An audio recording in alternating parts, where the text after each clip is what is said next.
Nobody wanted me to find this. A $12 weekend project sitting on a shelf in a hardware store, completely unlabeled, that pulls clean drinking water out of the air every single night without electricity, without plumbing, without any kind of ongoing cost at all. I have been running one in my garden for 8 months. I have shown 3 neighbors how to build theirs. And the more I looked into the history of this, the more obvious it became that this is something people figured out a very long time ago and then collectively forgot the moment a water company handed them a monthly bill instead. I'm going to walk you through the whole thing. Where the science comes from, why it works, how to build your own version in an afternoon, and what to actually expect from it once it is running. No hype, no inflated numbers. The physics is interesting enough on its own that it does not need any help from me. Think about a bottle of cold water sitting on a table on a warm afternoon. Within a few minutes, the outside of that bottle is covered in water droplets. No leak, no trick, the water came from the air. The bottle was cold enough that the air pressing against it could not hold on to its moisture anymore, so the moisture let go and settled on the surface instead. That process has a name. The temperature at which air can no longer hold all of its water vapor is called the dew point. Below that temperature, water vapor stops being invisible gas and starts becoming visible liquid. The same thing happens every morning on the grass, every evening on the windows, every time you walk through a spiderweb at dawn and it is heavy with tiny droplets. The air did not get wetter overnight. The surfaces got cold enough that the air had to give something up. Humidity is simply a measure of how much water the air is already carrying relative to how much it could carry at that temperature. High humidity means the air is already close to saturation, which means a small drop in temperature is enough to push it past the dew point and start producing condensation. Low humidity means the air has plenty of capacity left and needs to cool much further before anything happens. Your local humidity on any given night is one of the most important factors in how much water you can collect, and it is worth paying attention to as you think about placement and scale. The atmosphere holds water in quantities that most people find genuinely surprising when they encounter the numbers for the first time. Researchers studying global atmospheric water have estimated that the total volume of freshwater vapor suspended in the air at any given moment is vast, on a scale that dwarfs most surface water sources. That water is not salty, it is not contaminated by industrial runoff, and it is not sitting 100 meters underground waiting to be drilled for. It is in the air around you right now, and under the right conditions it will willingly leave the air and settle on any surface that is cool enough to receive it. The barrier to accessing it is a mesh screen, a piece of guttering, and an afternoon. The communities that figured this out first were not doing anything abstract. They were solving a practical problem with the materials available to them, and they solved it well enough that the solutions lasted for generations. People living in the highlands of the Andes developed stone condensation structures that drew moisture out of the cloud cover and fog that passed through the mountains at altitude. Fishing villages on islands off the northwest coast of Africa built large mesh installations to capture the coastal fog that rolled in off the ocean. In the drier parts of the Middle East, certain ancient stone formations that were initially catalogued as cisterns turned out, on closer examination, to be dew collectors. Built not to store water that fell from the sky, but to draw water out of the air directly. These were not stopgap solutions used by people who had no other options. They were well-designed responses to specific environmental conditions, refined over time, and maintained because they worked reliably enough to be worth maintaining. The knowledge was passed down because it was genuinely useful. At some point in the last century, as municipal water infrastructure expanded into most parts of the developed world, this knowledge stopped being passed down. Not because anyone suppressed it, simply because the tap worked, and when the tap works, you stop thinking about where water comes from. The information did not disappear.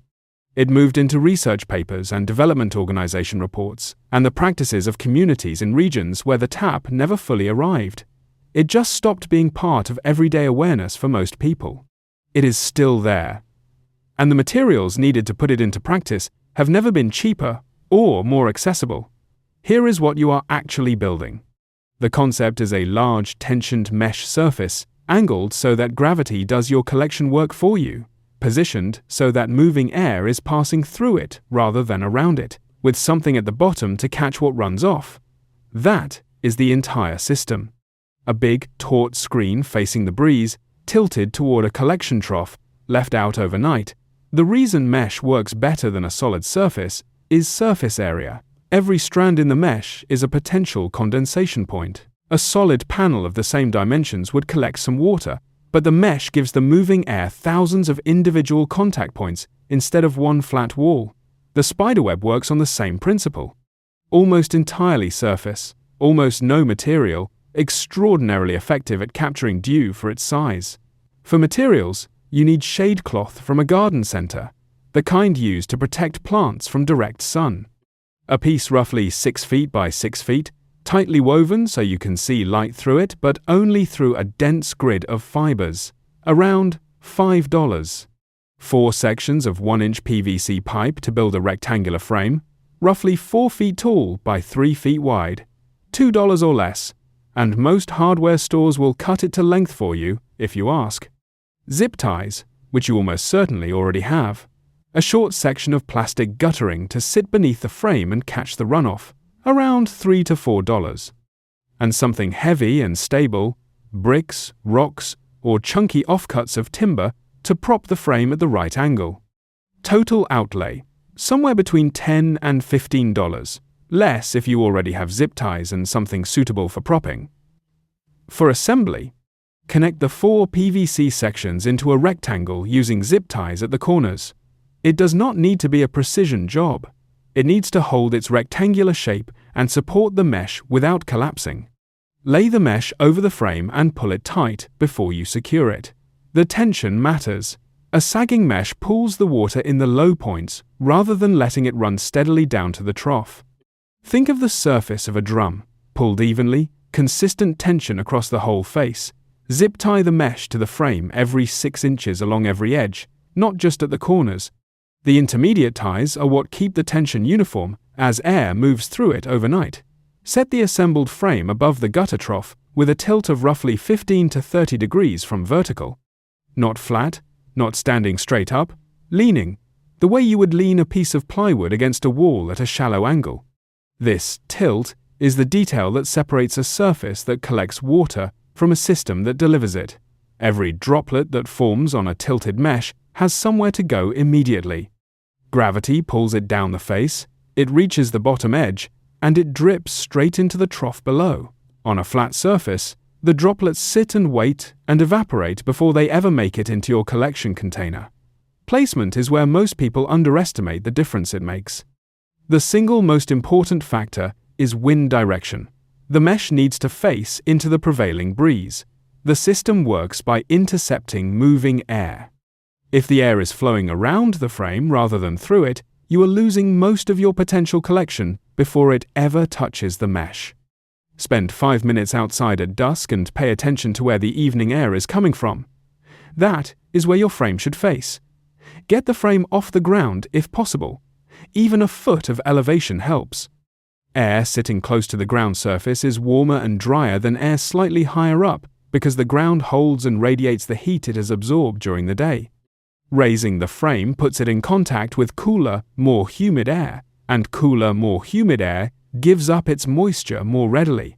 Think also about where the morning sun hits.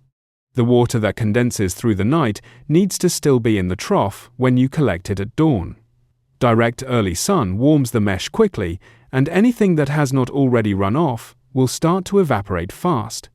A spot that stays in shade well into the morning, the shaded side of a building, under a tree canopy, anywhere that stays cool will extend your collection window considerably. Set the frame up before sunset. Leave it for the whole night. Come back at dawn. There is nothing to check, nothing to adjust, nothing that needs your attention until morning. On a typical night with moderate humidity and temperatures dropping into the mid-50 Fahrenheit range, a 6 by 6 foot mesh will usually collect somewhere between half a liter and just over a liter. That is an ordinary night with nothing unusual about it. In more humid conditions, coastal areas, river valleys, anywhere that sees regular morning fog, the same setup can push considerably higher, Fog is essentially low-altitude cloud, and when that kind of air moves through the mesh, the rate of collection climbs noticeably. People running these systems near coastlines or in naturally humid climates report consistent yields well above what an average inland night produces. Scaling up is straightforward. More mesh area, more collection. A 10 by 10 foot version of the same setup has close to 3 times the surface area and produces proportionally more water. At that scale, in favorable conditions, you are looking at overnight yields that can cover a meaningful portion of a household's daily drinking water requirement. That is not a theoretical ceiling. That is what larger installations running in appropriate climates actually produce. On the question of whether it is safe to drink, atmospheric water has not been in contact with soil, pipes, agricultural chemicals, or sediment. It starts out cleaner than most surface water sources. The main concerns are particulates that accumulate on the mesh over time and, in urban environments near heavy traffic or industrial sites, trace pollutants in the air itself. A simple filter removes both. Cut the bottom off a plastic bottle, flip it upside down so the neck points downward, and layer the inside from the neck up with a small cotton plug, then activated charcoal, available cheaply at any aquarium shop, then a layer of fine sand, then another cotton layer at the top. Pour collected water in through the open top and let it filter down through the neck into a clean container. The whole thing costs around $3 and takes a few minutes to assemble. If you want additional certainty, boiling the filtered water for 1 minute handles any remaining biological concerns. 1 drop of plain unscented household bleach per liter, left to sit for 30 minutes, achieves the same result. The total cost at this point is $15 for the collection system and $3 for the filter. $18 once, with minimal ongoing cost. The charcoal and cotton need replacing occasionally, which amounts to a few dollars a year. What this is actually useful for depends entirely on your situation.